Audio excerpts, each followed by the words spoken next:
We're now 1 year into Donald Trump's second term in office, and the facts speak for themselves. The Trump administration has failed to deliver on its promise to lower energy costs. An American family paying the price of higher utility bills. Worst administration for climate and energy policy in the history of the United States. On the campaign trail, President Trump promised he would cut energy bills by 50%. Instead, electricity costs are up 13% year over year. Families are paying more to heat and cool their homes, more to keep the lights on, and more to just get through the month. For millions of Americans already stretched thin, this is yet another bill that they can't afford. That alone should concern every American. But it isn't just a broken promise on costs.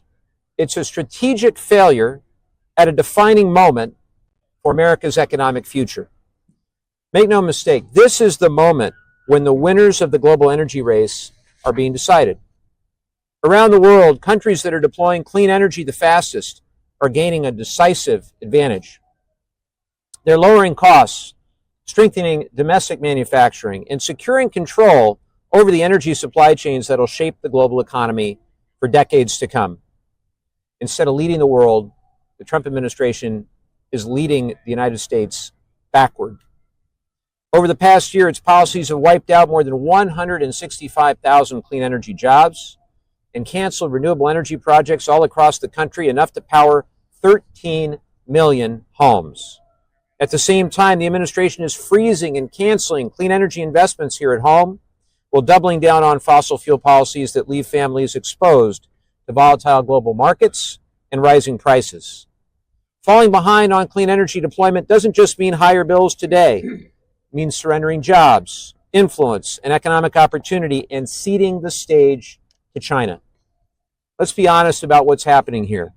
While families are paying more, polluters are paying less.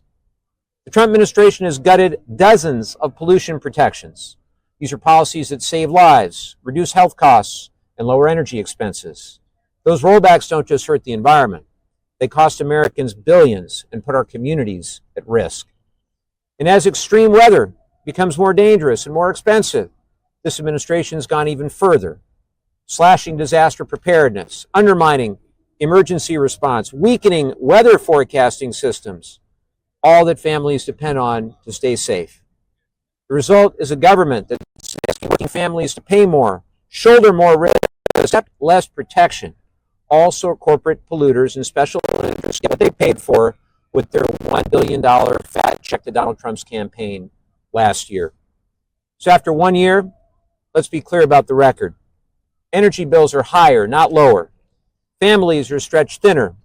And the clean energy future that would lower costs, strengthen our energy independence, and keep America competitive in the world is being deliberately dismantled. We're here today to hold this administration accountable and to make clear that we will keep fighting for an energy policy that actually works for American families, one that lowers costs, creates jobs, strengthens America's competitiveness, and delivers a cleaner, more affordable future. I do have some good news today. In the coming weeks, Sean Casten and I, you're going to be hearing from Sean just a second, are going to be rolling out a proactive agenda, the Cheap Energy Act, to lower energy costs for Americans. That's right, you heard the Cheap Energy Act, because clean energy is cheap energy and cheap energy is clean energy. This bill is going to put affordability for families first.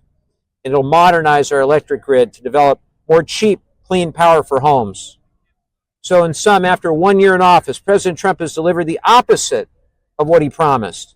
And American families are worse off because of it. But we're hard at work to reverse these harms and to lower costs for all Americans.